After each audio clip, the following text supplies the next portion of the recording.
Hi all of you. Now I am going to discuss about tissue culture. Tissue culture question మీకు చాలా చాలా చాలా important question. ఎందుకంటే మీకు యాక్చువల్గా 3 క్వశ్చన్స్ ఉంటాయని చెప్పుకున్నాం కదా, ఎస్ఏ క్వశ్చన్స్. 3 ఎస్ఏ క్వశ్చన్స్లో ఒకటి వచ్చి ఫిజియాలజీలోంచి వస్తుంది, అంటే like Calvin cycle, Krebs cycle and glycolysis. And second question వచ్చి tools, rDNA technology tools and rDNA technology process నుంచి వస్తుంది. థర్డ్ క్వశ్చన్ వచ్చి tissue culture and hybridisation or sometimes sewage treatment అనమాట. ఇవి questions, main questions. Okay, so మనం ఇప్పుడు tissue culture గురించి తెలుసుకుందాం. What is tissue culture?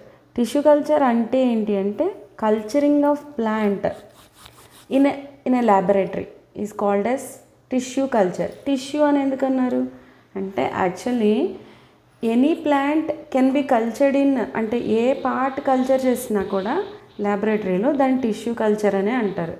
Either it is a cell or embryo or ఏదైనా అవ్వచ్చు, దాన్ని టిష్యూ కల్చర్ అనే అంటారు అనమాట. అంటే ఒక చిన్న ప్లాంట్ పార్ట్ తీసుకుని మనం ఒక పెద్ద హోల్ ప్లాంట్ని క్రియేట్ చేయగలుగుతాం ల్యాబొరేటరీలో. That is the main aim of tissue culture అనమాట.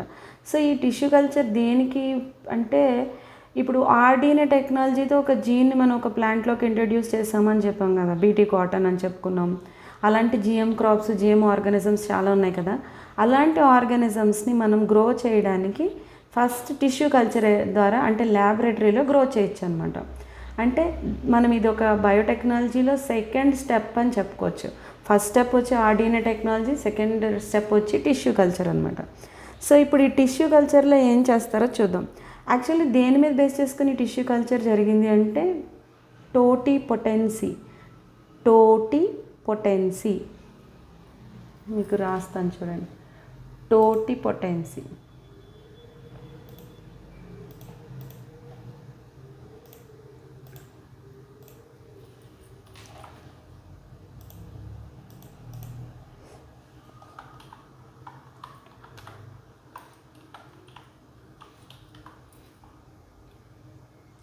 So totipotency, what is totipotency అంటే ability of the plant cell to develop into a new plant.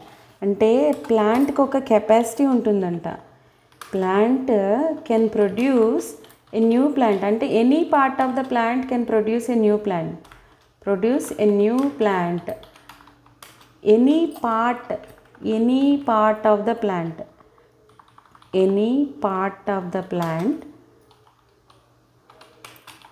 can produce new plant. That feature is called as what? Totipotency అంటారు అనమాట. So ఈ టోటిపోటెన్సీని base చేసుకునే tissue culture అనేది depend అయ్యి ఉంది. So ఇప్పుడు tissue culture process చూద్దాం. Tissue కల్చర్లో ఫస్ట్ ఏం చేస్తారు అంటే, ఇది ఇప్పుడు ల్యాబొరేటరీలో పనిచేస్తున్నాం కాబట్టి, అంటే ఇప్పుడు ప్లాంట్కి కావాల్సిన గ్రోత్ హార్మోన్స్ అంటే న్యూట్రియంట్స్ అని మనమే సప్లై చేయాలి, అంతే కదా. నార్మల్గా ఒక సాయిల్లో గ్రో చేస్తామంటే సాయిల్లో ఉన్న న్యూట్రియంట్స్ని, వాటర్ని అన్నిటిని ప్లాంట్ యూస్ చేసుకొని పెరుగుతుంది. బట్ ఇక్కడ మనం ల్యాబొరేటరీలో ఆర్టిఫిషియల్గా గ్రో చేస్తున్నాం కాబట్టి మనం ఏం చేయాలి, ఒక న్యూట్రియంట్ మీడియంని దానికి ఇవ్వాలన్నమాట. సో ఫస్ట్ థింగ్ ఏంటి, preparation of the nutrient medium. That is the first step. So first step చూడండి, ఇక్కడ ప్రిపరేషన్ ఆఫ్ న్యూట్రియంట్ మీడియం అనమాట.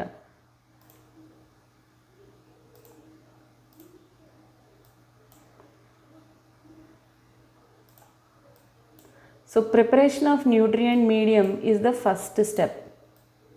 ఫస్ట్ స్టెప్ ఏంటి, న్యూట్రియంట్ మీడియంని ప్రిపేర్ చేయడం అన్నమాట. ఇది ఎలా ప్రిపేర్ చేస్తారు అంటే, యాక్చువల్గా న్యూట్రియంట్ మీడియం అంటే ఏం చేస్తారు, essential nutrients, inorganic salts, growth hormones అన్నీ కలిపి ఒక మీడియంలో వేస్తారనమాట. ఈ మీడియంలో అది కొంచెం సాలిడిఫైడ్గా ఉండాలి. అది కూడా మీకు చూపిస్తాను చూడండి. అది ఎలా ఉండాలి అంటే, ఇవ్వండి ఇలాంటి టెస్ట్ ట్యూబ్స్ ఉన్నాయి చూడండి. ఈ టెస్ట్ ట్యూబ్స్లో వేస్తారన్నమాట. ఇలాంటి టెస్ట్ ట్యూబ్స్లో వేసి ఈ కల్చర్ ఇది ఎందుకు ఇలా ఉంది అంటే, ఇది సెమీ సాలిడ్గా ఉంటుంది. అంటే ఇట్ ఈస్ లైక్ అగార్ అనే ఒక మెటీరియల్ ఉంటుందన్నమాట. మీకు ఆల్రెడీ తెలుసు, ఇది అగార్ అనే మెటీరియల్ ఎక్కడి నుంచి వస్తుంది, రెడ్ ఆల్గే నుంచి వస్తుంది. ఈ రెడ్ ఆల్గే నుంచి తీసిన అగార్ అని, దీన్ని చైనీస్ గ్రాస్ అని ఇప్పుడు మనకి యూట్యూబ్లో ట్రెండ్ అవుతూ ఉంటుంది. సో ఈ అగార్ అనే మెటీరియల్ని ఏం చేస్తారంటే సెమీ సాలిడ్గా జెల్లీగా ఉంటుంది, దాంట్లో కొంచెం గ్రోత్ దాన్ని డైల్యూట్ చేసి దాంట్లోనే గ్రోత్ రెగ్యులేటర్స్ అంటే మినరల్స్ ఎలిమెంట్స్ అన్నీ వేస్తారనమాట. వేసి ముందు ఏం చేస్తారంటే యాక్చువల్గా ప్రాసెస్లో ఇప్పుడు టెస్ట్ ట్యూబ్స్ని ఫస్ట్ స్టెరిలైజ్ చేస్తారు. స్టెరిలైజ్ చేసినప్పుడు ఏం చేస్తారంటే ఇదిగోండి ఇలా చూడండి, ఇక్కడ ఒక ప్రెషర్ కుక్కర్లా ఉంది కదా, ఈ ప్రెషర్ కుక్కర్లో టెస్ట్ ట్యూబ్స్ని పెడతారనమాట. పెట్టి దాన్ని ఒక 15 మినిట్స్ 121 డిగ్రీ సెంటిగ్రేడ్ దగ్గర 15 మినిట్స్ ఉంచుతారు. ఆటోమేటిక్గా ఏమవుతుందంటే ఏమైనా మైక్రో ఆర్గానిజమ్స్ ఆ టెస్ట్ ట్యూబ్స్ కత్తుక్కుని ఉన్నాయనుకోండి అవన్నీ పోతాయి అన్నమాట. ఆ తర్వాత కల్చర్ మీడియం వేస్తారు. ఈ కల్చర్ మీడియం వేసిన తర్వాత ఏం చేస్తారంటే ఈ కల్చర్ మీడియాన్ని కూడా స్టెరిలైజ్ చేస్తారనమాట. స్టెరిలైజేషన్ చేస్తారు. ఇంకోండి స్టెరిలైజేషన్ చేస్తారు. మీడియం ప్రిపరేషన్ చేసిన తర్వాత ఆ మీడియం ప్రిపరేషన్ చేసిన దాన్ని కూడా ఇలాగ కల్చర్ చేస్తారనమాట, అదే స్టెరిలైజేషన్ చేస్తారు. So what is sterilisation? Sterilisation అంటే ఏంటి అంటే this is the second step. First step ఏంటి? Preparation of nutrient medium. మనకు కావాల్సిన న్యూట్రియంట్స్ని, ఇన్ఆర్గానిక్ సాల్ట్స్ని, గ్రోత్ రెగ్యులేటర్స్ అన్నిటినీ కలిపి ఒక మీడియంలో వేసాం. దాన్ని ఇప్పుడు ఏం చేయాలి? స్టెరిలైజ్ చేయాలి. అంటే ఆ టెస్ట్ ట్యూబ్స్ని తీసుకెళ్ళి ఈ ప్రెషర్ కుక్కర్ లాంటి దాంట్లో పెడతారనమాట. ఆటోమేటిక్గా ఏమవుతుందంటే అక్కడ ఏమైనా మైక్రో ఆర్గానిజమ్స్ గ్రో అయినా అవి చనిపోతాయి అన్నమాట. సో దాన్ని స్టెరిలైజేషన్ ప్రాసెస్ అంటారు. ఇదో డయాగ్రాము కనిపించట్లేదు.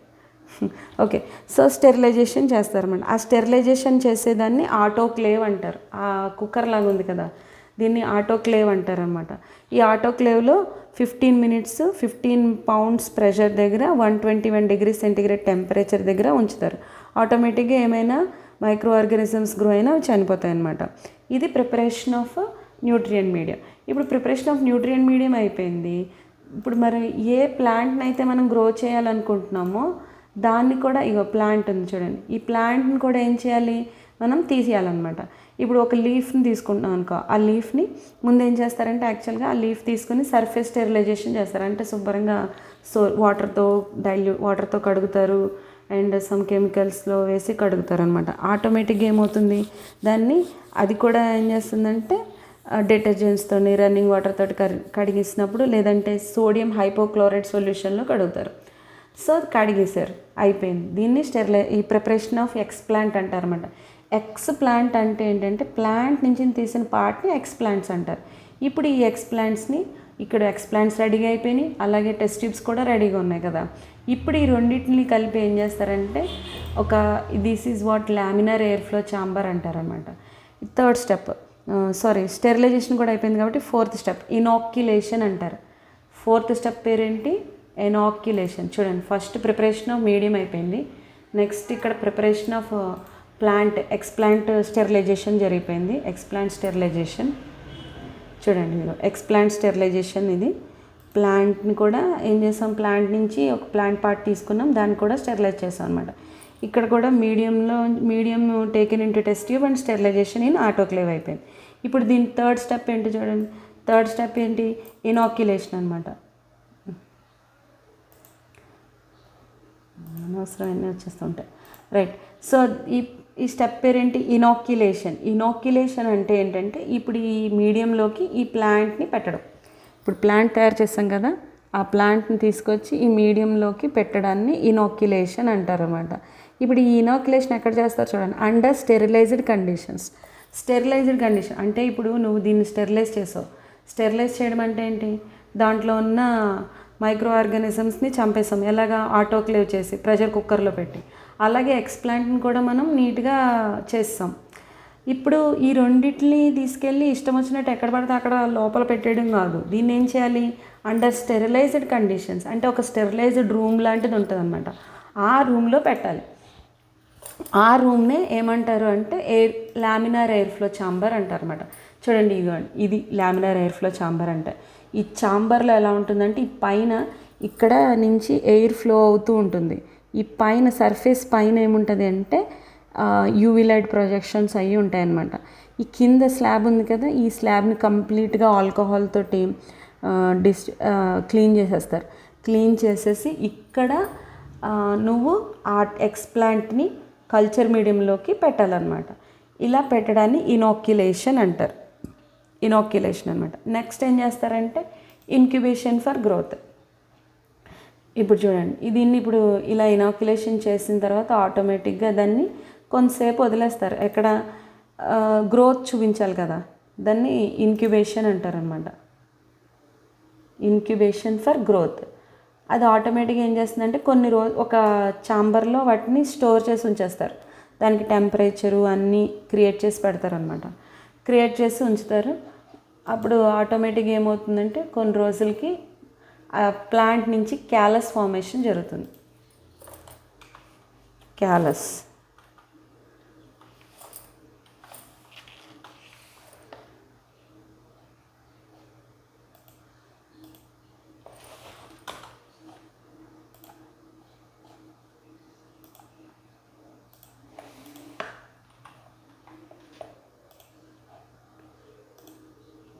ఇది కాదు, ఇది క్యాలస్. చూడండి ఇప్పుడు మనం తీసుకున్న టెస్ట్ ట్యూబ్లో పెట్టిన మెటీరియల్ ఎక్స్ప్లాంట్ ఏం చేసింది, ఇలా ఒక గ్రోత్ వచ్చింది. చూడండి ఇలా గ్రోత్ వస్తుందన్నమాట. దీన్ని క్యాలస్ అంటారు. Callus of the plantlets. చూడండి క్యాలస్ వచ్చిందనమాట. టిష్యూ కల్చర్లో ఫస్ట్ స్టెప్ ఇది. ఇలా క్యాలస్ వచ్చిందాన్ని ఏం చేయాలంటే ఇప్పుడు దీన్ని మరలా గ్రోత్ రెగ్యులేటర్ మీడియంలోకి ట్రాన్స్ఫర్ చేస్తారు. దీన్నే ఇప్పుడు ఈ ప్రాసెస్ని ఏమంటారంటే ఇన్క్యుబేషన్ అంటారన్నమాట. సో మీకు ఫస్ట్ స్టెప్ ఏంటి, preparation of explant. First step ఏంటమ్మా, ఇంకో ప్రిపరేషన్ ఆఫ్ మీడియం చేసాం, ప్రిపరేషన్ ఆఫ్ ఎక్స్ప్లాంట్ చేసాము, అండ్ స్టెరిలైజేషన్, రెండింటిని స్టెరిలైజ్ చేసాం. నెక్స్ట్ ఏం చేసాం, ఇనాక్యులేషన్ చేసాం. ఇనాక్యులేషన్ చేసిన తర్వాత ఎక్స్ప్లాంట్ని ఇన్క్యుబేషన్ చేశారు. ఇన్క్యుబేషన్ అంటే ఏంటంటే యాక్చువల్గా ప్రాపర్ టెంపరేచర్ అండ్ ప్రెషర్ అన్నీ ఉన్న కండిషన్లో ఉన్న ఒక ఎన్విరాన్మెంట్లో ఈ టెస్ట్ ట్యూబ్స్ని పెడతారనమాట. 3 to 4 వీక్స్కి మనకు ఒక క్యాలస్ అనేది ఫామ్ అవుతుంది. క్యాలస్ ఫామ్ అయిందనమాట. ఇప్పుడు ఈ క్యాలస్ ఫామ్ అయిందని అంటే అది ఎలా ఉంది, మాస్ ఆఫ్ టిష్యూ ఉంది అంతే, అంతేగాని దాంట్లో రూట్ ఏంటి స్టెమ్ ఏంటి తెలియట్లేదు కదా. ఇలా అన్డిఫరెన్షియేట్గా ఉన్నదాన్ని క్యాలస్ అంటారనమాట. ఇప్పుడు దీన్ని ఏం చేస్తారంటే గ్రోత్ రెగ్యులేటర్ మీడియంలోకి ట్రాన్స్ఫర్ చేస్తారు. గ్రోత్ రెగ్యులేటర్ మీడియం అనమాట. ఎందుకు అంటే దాని నుంచి మనకి ఏమి రావచ్చు అంటే గ్రోత్ రెగ్యులేటరీ మీడియం.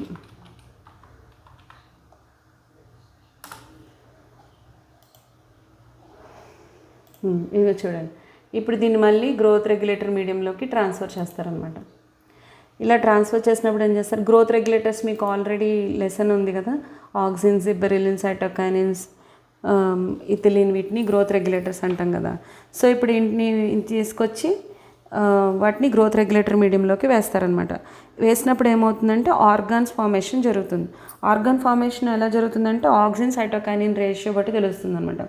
ఆక్సిన్స్ తక్కువ ఉండి సైటోకైనిన్స్ ఎక్కువ ఉంటే మనకి షూట్ వస్తుంది. ఆక్సిన్స్ ఎక్కువ ఉండి సైటోకైనిన్స్ తక్కువ ఉంటే రూట్ వస్తుంది అనమాట. సో ఆ డిఫరెన్షియేషన్ రేషియోస్ బట్టి వాటిని రూటు షూటు రావడానికి తయారు చేస్తారనమాట. సమ్ టైమ్స్ ఏం జరుగుతుందంటే సొమాటిక్ ఎంబ్రియోస్, కొన్నిసార్లు ఈ క్యాలస్ నుంచి ఏం జరుగుతుందంటే కొన్ని ఎంబ్రియోలైక్ స్ట్రక్చర్స్ ఫామ్ అవుతాయి. ఎంబ్రియోలైక్ స్ట్రక్చర్స్, సొమాటిక్ ఎంబ్రియోస్ అంటారు వాటిని. సొమాటిక్ ఎంబ్రియోజెన్సిస్.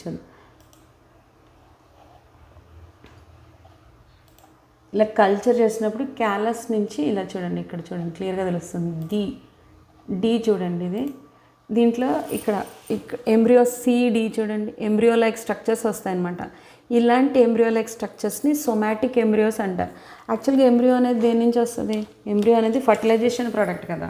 ఫర్టిలైజేషన్లో మనకి ఎంబ్రియో ఫామ్ అవుతుంది జైగోట్ నుంచి కదా. బట్ ఇక్కడ ఏంటి, సొమాటిక్ సెల్ అంటే ఒక ప్లాంట్ సెల్, నార్మల్ సెల్ నుంచి మనకి ఇలాంటి ఎంబ్రియో లైక్ స్ట్రక్చర్స్ వచ్చినాయి కాబట్టి వీటిని ఏమంటారంటే సొమాటిక్ ఎంబ్రియోస్ అంటారనమాట.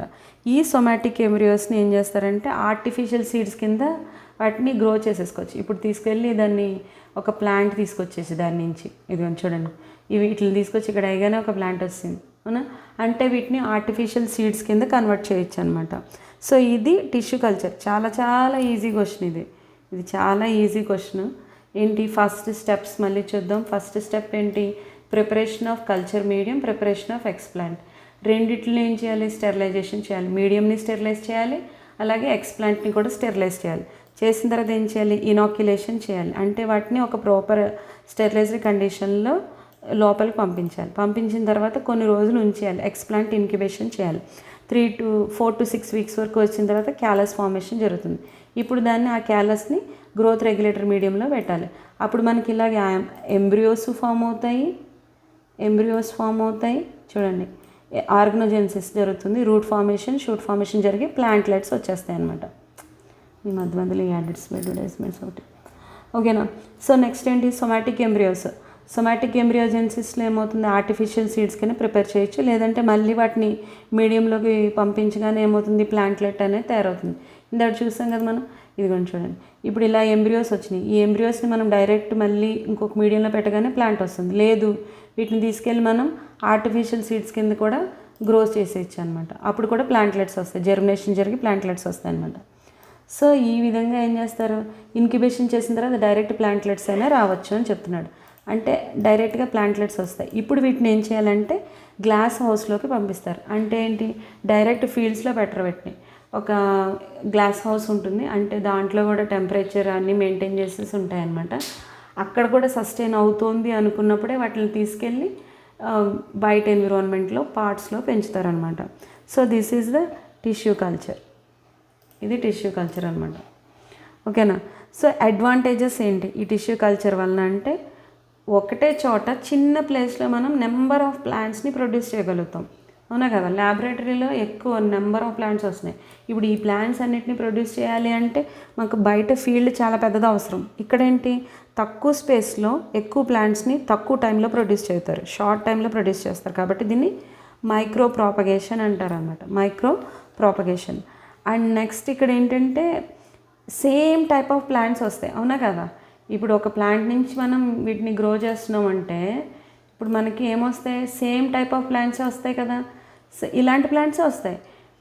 అంటే అప్పుడేంటి, వీటిని సోమా క్లోన్స్ అంటారన్నమాట. ఒకలాంటి ప్లాంట్స్ ప్రొడ్యూస్ చేస్తాం కాబట్టి వీటిని సోమా క్లోన్స్ అంటారు. రైట్. అండ్ నెక్స్ట్ ఏంటంటే హెల్దీ ప్లాంట్స్ని ప్రొడ్యూస్ చేయగలుగుతాం. ఓకే.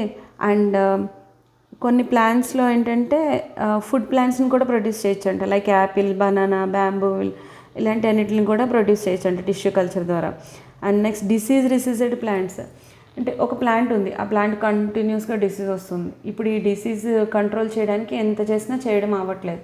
అప్పుడు ఏం చేయొచ్చు అంటే దాని టిప్ని కట్ చేసి టిప్లో దాన్ని కల్చర్ చేయొచ్చు అనమాట. టిప్లో మరి ఉండదా వైరస్ అంటే, ఆ ఇన్ఫెక్షన్ ఉండదా అంటే మ్యాక్సిమం ఉండదు. ఎందుకంటే అక్కడ టిప్లో ఏముంటాయి, మెరిస్టమాటిక్ సెల్స్ ఉంటాయి, అంటే కంటిన్యూస్లీ డివైడింగ్ సెల్స్ ఉంటాయి అన్నమాట. ఈ కంటిన్యూస్లీ డివైడింగ్ సెల్స్ ఉండడం వల్ల ఏమవుతుందంటే అక్కడ వైరస్ గ్రో అయ్యే ఛాన్సెస్ ఉండవు. సో అప్పుడు ఆ టిప్ తీసుకెళ్ళి కల్చర్ చేస్తే అక్కడ వైరస్ ఫ్రీ ప్లాంట్ని ప్రొడ్యూస్ చేయొచ్చు అనమాట. ఇన్ఫెక్షన్స్ లేకుండా ఇన్ఫెక్షన్ ఫ్రీ ప్లాంట్ని మనం ప్రొడ్యూస్ చేయొచ్చు. దీన్ని ఏమంటారంటే యాక్చువల్లీ దీన్ని మెరిస్టమ్ కల్చర్ అని కూడా అంటారనమాట. ఓకే. అండ్ మీకు ఇందాక చెప్పాను, సొమాటిక్ ఎంబ్రియోస్ని కూడా ప్రొడ్యూస్ చేయగలుగుతున్నారు కదా.